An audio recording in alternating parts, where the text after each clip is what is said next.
Good morning. I'm Muriel Bowser. I'm the mayor of Washington, D.C. We are here at Reagan National Airport to provide an update on the tragic events of last night. I'm joined by U.S. Transportation Secretary Sean Duffy, D.C. Fire and EMS Chief John Donnelly, American Airline CEO Robert Eisen, the MWA, the Metropolitan Washington Airports Authority CEO Jack Carter, United States Senator Mark Warner, United States Senator Tim Kaine, U.S. Representative Don Beyer, as well as the Chief of the Metropolitan Police Department, Pamela Smith. And we are joined by first responders from across the Metropolitan Washington region. I speak for all of us when I say, it's certainly all Washingtonians, how very sad we are for American Airlines, for the United States Department of Defense, and for all Americans for the loss of life that happened with the collision of these aircrafts. We know that includes families from across our region as well as in Kansas and across the country. This morning we all share in a profound sense of grief. I do want to thank the first responders who acted quickly last night, who ran towards danger, went into a very frigid river, and have worked throughout the night. Chief Donnelly reported in last night's briefing that we have a strong mutual aid agreement in our region, and those teams have worked together throughout the night in really tough and heartbreaking conditions. And we should all thank them for their heroic efforts. So we'll have several updates today. I'm first going to turn to the Secretary of Transportation, Sean Duffy, and then you will hear directly from Chief John Donnelly with the situation up here. Thank you, Mayor. Again, I'm Sean Duffy here, Secretary of Transportation. We wish we were gathering for different purposes today.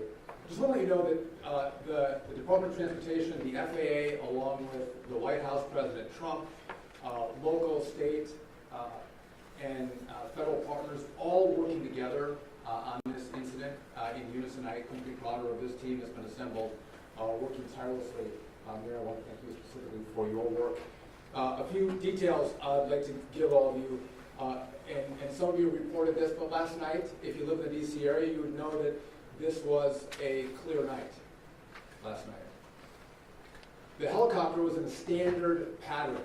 If you live in the D.C. area, you'll see helicopters up and down the river. This flight pattern is seen oftentimes when you live in D.C. This was a standard flight pattern last night as well. The American Airline flight coming into land was in a standard flight pattern as it was coming into DCA. So this was not unusual with a military aircraft flying the river and aircraft landing at DCA.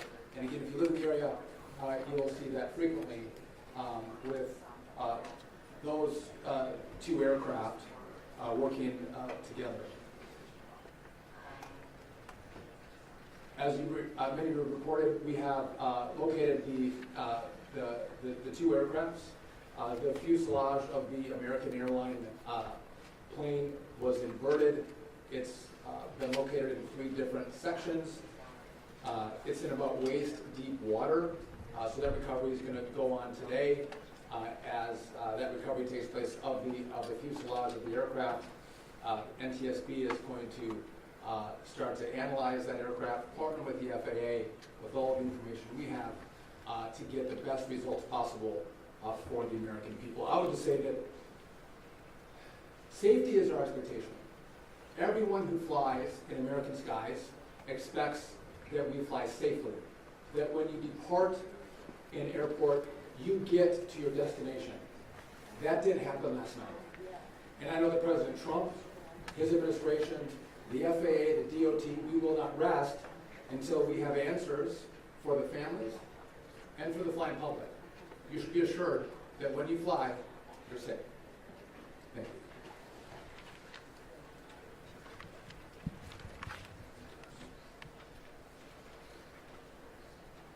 Thank you, Secretary. Thank you, Mayor. I'm joined today with Fire Chief Bonnet from the Metropolitan Washington Airports Authority, and I'm John Donnelly, Chief of the Columbia Fire and EMS Department. Last night at 8:48, the control tower sounded an alert, which alerts responders to respond to a reported aircraft crash on or near the airport. That sets off an immediate response from the Airport Authority Fire Department, from the District of Columbia and Metropolitan Harbor Patrol fire boats and other fire boats on the river in order to support that type of operation. Very quickly, this call escalated. It became, the responders realized that they had a plane crash and immediately escalated to a response that ultimately included about 300 people that night. These responders found extremely frigid conditions. They found heavy wind. They found ice on the water, and they're operated all night in those conditions. I'd like to take a moment to acknowledge the agencies that responded in addition to DC Fire and EMS and Metropolitan Washington Airports Authority, Montgomery County Fire Department, the Prince George's County Fire Department, the Charles County Fire Department, the Baltimore County Police Department, the Anne Arundel County Fire Department, the Alexandria Fire Department, the Arlington County Fire Department, the Fairfax Fire Department, the Prince William Fire Department, the Baltimore City Police Department, the Maryland State Police, the Maryland Natural Resources Police, the Department of Defense, the Joint Base in Bowling Fire Department, and the staff there, the U.S. Army, the U.S. Coast Guard, the United States Park Police, the Metropolitan Police Department, the FBI, and the NTSB. Despite all those efforts, we are now at a point where we are switching from a rescue operation to a recovery operation. At this point, we don't believe there are any survivors from this accident, and we have recovered 27 people from the plane and 1 from the helicopter. The District Office of the Medical Examiner has the lead on reuniting these bodies and these people with their loved ones, and we will continue to work to find all the bodies and collect them and reunite them with their loved ones. We should also acknowledge that the Virginia Medical Examiner and the Army Medical Examiner are involved in this operation and a very important part of getting people identified. So.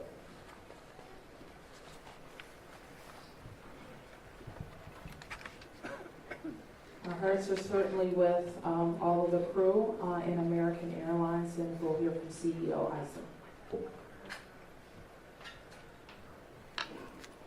Thank you, Mayor. Good morning. I'm Robert Eisen, the CEO of American Airlines. I want to express my sincere condolences for the accident that happened at PCA last night. We're absolutely heartbroken for the family and loved ones of the passengers and crew members, and also for those that work on the military aircraft. Our focus right now is doing everything that we can to support all of those involved and also the PSA Airlines team. This is devastating. It's, all hurting incredibly. We urge any family and friends looking for information about their loved ones to call our designated helpline, and that's at 1-800-679-8215. 1-800-679-8215. And here's what I can share at this early stage. American Eagle Flight 5342, operated by PSA Airlines, traveling from Wichita, Kansas to Reagan National Airport, was involved in an accident just before 9 p.m. local time on final approach into Reagan National. It collided with a military aircraft on an otherwise normal approach. And at this time, we don't know why the military aircraft came into the path of the PSA aircraft. Flight 5342, a CRJ 700, was under the command of 4 crew members. They carried 60 passengers, as you know, for a total of 64 people on board. In addition to local resources already here in DC, American Airlines has activated our care team, and that's a group of specialists that are trained to support these types of responses. These team members are on site or arriving soon. And additionally, we have members of our GO team that are on ground here in DC, and they're being deployed with resources to do everything that we can to take care of the needs of the families and the loved ones of the passengers and crew members. And that is our sole focus. And we're so grateful for the first responders. They've been working through the night, courageous efforts. And we're actively working with local, state, and federal authorities on emergency response efforts and closely coordinating with PSA Airlines as they cooperate fully with the NTSB on the investigation. I know that there are many questions. At this early stage, I just won't be able to answer many, but we'll provide additional information as it comes. Thank you. I want to introduce the Metropolitan Washington Airports Authority CEO, Jack Potter. The authority manages Reagan Washington National and Dulles International. Good morning and thank you, Mayor. First, let me begin by expressing our condolences for all the victims of this flight and for their families. There's a lot of grieving going on, and so we're very sympathetic to that. I want to echo what was said about the first responders. When there's a problem in this area, everybody drops everything and they rush to wherever the problem is. So I want to thank the chief, the entire team from Washington, D.C., but just as important, the list of folks that the chief described. Federal authorities have been here en masse, and so a lot of effort was brought to bear. Unfortunately, we weren't able to rescue anyone, but we are in the recovery mode right now. And I just want to, last night I expressed the fact that we hope to open at 11 o'clock today, and that is still the case. We're going to open the airport at 11 o'clock. And again, condolences to the families and thanks to the many, many who are still out there working very, very hard to complete this recovery. Thank you, Mayor. I do want to acknowledge that the Virginia Transportation Secretary is here in addition to the Alexandria Mayor. And I will like to ask members of the Virginia congressional delegation to the podium next. U.S. Senator Mark Warner, followed by Tim Kaine and Representative Don Beyer. Thank you, Mayor. I want to join with everyone else and express my condolences for the victims. For folks who don't live in the DMV, we are made up of a lot of jurisdictions. Reagan Airport's in Virginia. Across the river we have Maryland, obviously the district, but as been indicated by the chief, when tragedy happens, all those distinctions between the various jurisdictions and our federal partners all disappear. And I want to again thank all the first responders. On a personal note, I'll just add that literally I now know I was coming back from the district from a dinner to my home in Old Town Alexandria. And while I did not see the collision, I wondered, I'd never seen this many red lights streaming towards the airport and across the river in Maryland about this time. My phone started blowing up and I realized that this accident had taken place. There'll be a time to figure out, I know NTSB will have a briefing later in the day, but to the victims, our condolences. To the first responders, our thanks. Sorrow, thanks, and questions. So sorrow, as all have expressed, to the crew, to the passengers, to the soldiers, to their families, to their friends, to their loved ones, to people who are still trying to get information and unsure whether their loved ones have been lost. We offer our profound condolences to them and our sorrow for this tragedy. Thanks, I'll echo, Mayor, what you began with. When you see a challenge like this and you see people from so many different agencies, local, state, federal, with different uniforms, different badges, but working in such a coordinated way, even in the midst of a tragedy, it does give you a sense of appreciation and pride in people's willingness to come to the danger and work together. And I started to see that as a local official 30 years ago in Richmond, and definitely have seen it here.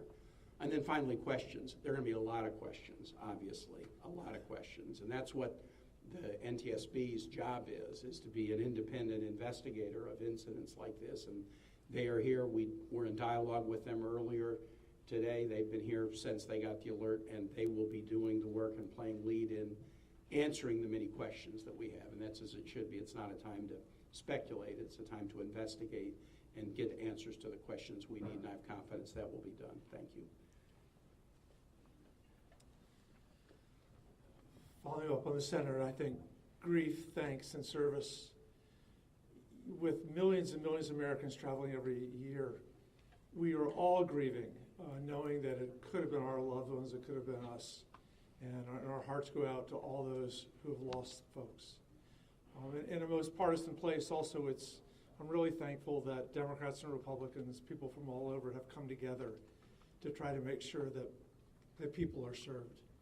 As a local representative, I want the families to know that our office is available to serve you in any way we possibly can through this time of grief and transition and loss.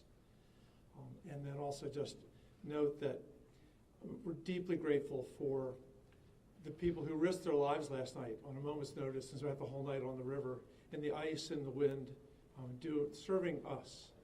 And then finally, as Senator Kane, Senator Warner noted, after the NTSB investigation, we've got to make sure that at the federal level and with the support of Virginia and Maryland, D.C., we're doing everything we can to make sure this does not happen again.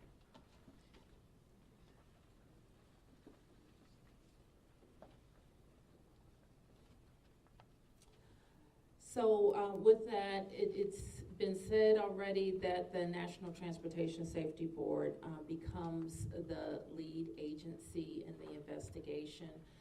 Our jurisdiction in DC, where the crash occurred over the river, concludes as we, in the leadership role of the Unified Command, as we shift to a recovery effort. We expect the National Transportation Safety Board to provide briefings to the press later in the day. So at this point, we can take a few questions. Yes? Can you say without a shadow of a doubt that people are safe to fly? What we can talk about today is what happened here with the collision of these vehicles. We've said what we know, and that the National Transportation Safety Board continues to investigate.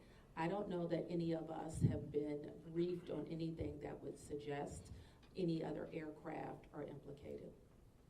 Yes? You're still missing 30 plus people in the water. What are some of the challenges in recovering them right now? Chief?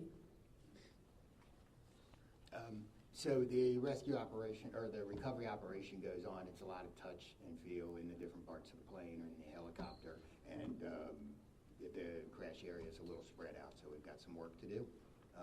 And I think it's a pretty normal type of situation. I don't think it's extraordinary. How spread out is this debris field? So the wind started blowing last night, so we've had debris travel from the airport down as far as the Wilson Bridge. Mile-wise, how far is that? I couldn't tell you. Okay. Less than a mile. This is a question for CEO Carter. You're going to open the airport at 11 o'clock this morning. How are you going to do that? And what impact is that going to have on operations, on passengers, on people's anxiety? How are we going to do this? Well, we're going to open the airport at 11 o'clock. It's safe. We've worked with all the federal agencies, FAA, and it's been determined that we can open that airport safely. The recovery effort that's on our property is on the waterfront. Our primary runway, 119, will be open. It's away from any activity. We're going to have a secure area around that, so all are comfortable that we can get back to operations. Now, each airline will announce or communicate to their passengers what their operations are going to be. Obviously, their networks were disrupted overnight, and so we might have a slow recovery, but the bottom line is we will begin to have aircraft moving in and out of this airport at 11 o'clock. Okay, so 1, 2, 3. Has the flight recorder been recovered, the black box at all? I don't think we can say anything about what's in TSB's purview. You mentioned the airport opens 3 hours from now. There's a lot of helicopter traffic from the military, U.S. Park Police and all that. Will helicopters be flying right through here as well, beyond the recovery efforts? I don't know the answer to that. Jack, do you have anything to add? We don't have anything to add about that. Yes. For Secretary Duffy, can you reassure Americans that the U.S. still has the safest airspace in the world? So the question is, can I guarantee the American flying public that the United States has the most safe and secure airspace in the world? And the answer to that is absolutely, yes, we do. We have early indicators of what happened here, and I will tell you with complete confidence, we have the safest airspace in the world. What's next? When it comes to informing these families who've tragically lost their loved ones, what has that looked like so far? Have any of them been informed? The flight manifest, is there any details you can provide on that front? Can you add anything? All I can say is that we have published the 1-800 number. We have family assistance centers set up here in DCA. We do in Wichita as well. I'm not at liberty to give the number of families that have been that have used those services, but we are making that use. We have over 100 team members that are either here or on their way that are specially trained to work with family members, handle travel arrangements, hotel arrangements, incidentals, to make sure that we're taking care of people in any way that they can. As you know, as our teams are hurting and suffering, as our passengers and their families need assistance, we're doing everything we can. I don't have any more information on that right now. Mayor? You're next. Chief Donnelly, can I ask you to describe the next phase of the investigation? How confident are you that you'll be able to recover all 67 of these bodies? And can you speak to some of the debris that's also being pulled out of the river? We understand there are some suitcases, some other things that have been pulled out from the river. And I would like to ask anyone here, perhaps the Transportation Secretary or Mr. Isom, if we know anything about these victims, age ranges, nationalities, anything of that nature. So the next phase of this operation is going to be led by the NTSB. All of us are working together, though, to search the area and find the victims. I'm confident that we will do that, and that will take us a little bit of time, though. It may involve some more equipment. As far as the things being collected, I don't have personal knowledge. I know that we have been collecting debris that you would expect to see from a plane. Okay, anything about the victims? So the question is about the victims. The NTSB is going to lead that portion of the contact with the victims. I believe American is going to be involved with that as well, and so will the FAA and the Department of Transportation. Secretary Duffy? We're going to take some questions over here. 1, 2, 3, 4. For Secretary Duffy, the flight path that the helicopter was on, is that a common flight path, and is it normal for helicopters to get clearance to cut across busy approach paths? So I don't know if you all could hear the question. It's a question about the flight path of the helicopter. I don't want to go into too much detail about the information we have from the FAA, but obviously it is not standard to have aircraft collide. I want to be clear on that. But prior to the collision, the flight paths that were being flown from the military and from American, that was not unusual for what happens in the DC airspace. And as this investigation moves forward, we will be able to provide more information to you about the details of that statement. I wanted to follow up on that question regarding the flight path, because you said it's standard. So can you speak to the conversations with the air traffic control? Were there blind spots here? I don't know if you can expand. So the question is, were there blind spots with air traffic control? I don't want to make statements about that. I don't lead into that answer. But again, I think whether it was air traffic control, whether it was military aircraft, helicopters, or the American flight, everything was standard in the lead up to the crash. Now, obviously, something happened here. You'll get more information and more details as this investigation moves forward. We'll learn what happened.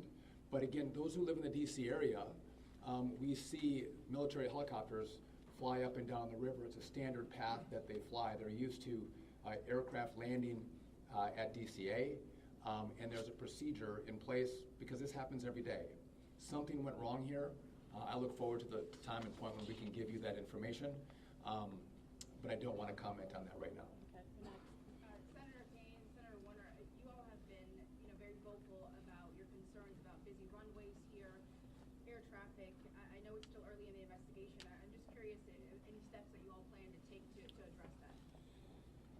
We have raised this issue continuously. We've got very busy airspace. I think we will ask questions, but at the appropriate time. We are in this period right now where families are still being notified. We're trying to figure out what happened. There'll be time for those discussions, I think. Yeah, I'd just say the same thing. We've been pretty plain about our concerns, but it isn't a good time to speculate right now. We have faith that the NTSB will provide the answers about this. Okay, you four up here, and I'm going to take 3 in the middle, and then we're going to have to wrap. 1, 2, 3 after this young man. Thank you, appreciate it. Chief, I know, again, I can imagine it must be traumatic for your first responders to have to deal with this. How are they doing right now, and are you all going to be offering any services to help them as they process this? So thank you for the question. Our first responders are resilient people, but yes, this call will be hard for them. Our peer support teams are already engaged with the responders, and we'll be following up on that to make sure that they're okay. But I think the concern is real. Okay. Thank you, Ms. Barrett. What kind of communication was there between the helicopter and the tower, the plane and the tower, and the helicopter and the plane? I don't want to say too much on the communication between the helicopter and the tower and the airline and the tower, but I will say this: there was communication. It was I would say standard communication. So there was not a breakdown, if that's your question, in communication between the military helicopter and the American Airline flight. There was communication between the aircraft and the tower. Was the plane aware there was a helicopter in the area?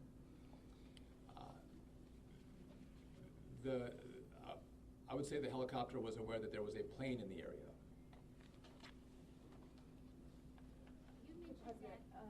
So the president, you said yesterday that you called into the briefing room. Has he returned to the briefing room since then? Have you spoken?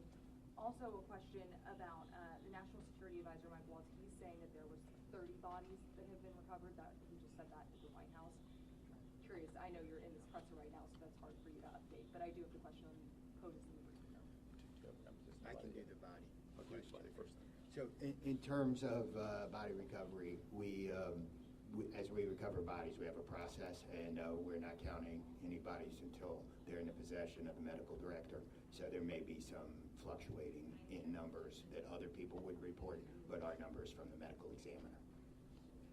So just in regard to the president in the briefing room, I've been with this team for the last hour plus as we've worked through the details of the information we wanted to give you.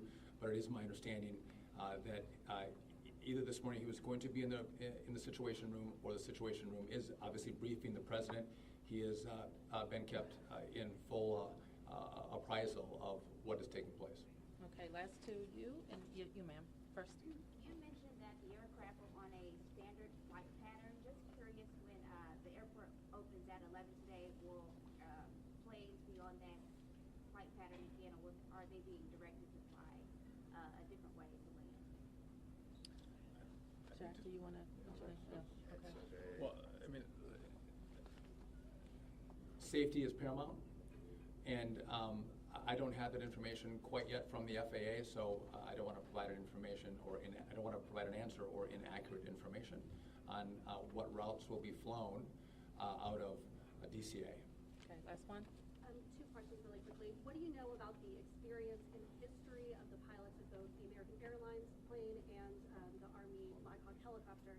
And then for Secretary Duffy, last night the president had said that this could have been prevented and questioned why air traffic control didn't tell a helicopter what to do. Is that something that investigators have determined should have happened in this situation? Secretary, just quickly, I don't have a lot of information to release, but these are experienced pilots. I know that the captain had 6 years with PSA, or almost 6 years with PSA, and the first officer almost 2 years. Again, standard approach, and that's about all I can say. Thank you. In regard to the military, I don't have information in regard to the experience of the military pilots. I would just note that this was classified as a training mission. Sometimes people could think that a training mission is someone who is inexperienced in the cockpit. We call these missions that are flown in the DC area as our pilots are getting hours in experience training missions. So don't read into that we had how many hours the pilots on the military aircraft had. And you had another question for me that was. Last night, the president had said that this could be prevented, and also that air traffic control, questioning why they may not have communicated with the helicopter, telling them what to do. We are going to wait for all the information to come in from this vantage point, but to back up what the president said, what I've seen so far, do I think this was preventable? Absolutely. Thank you. Is there an acting FAA director?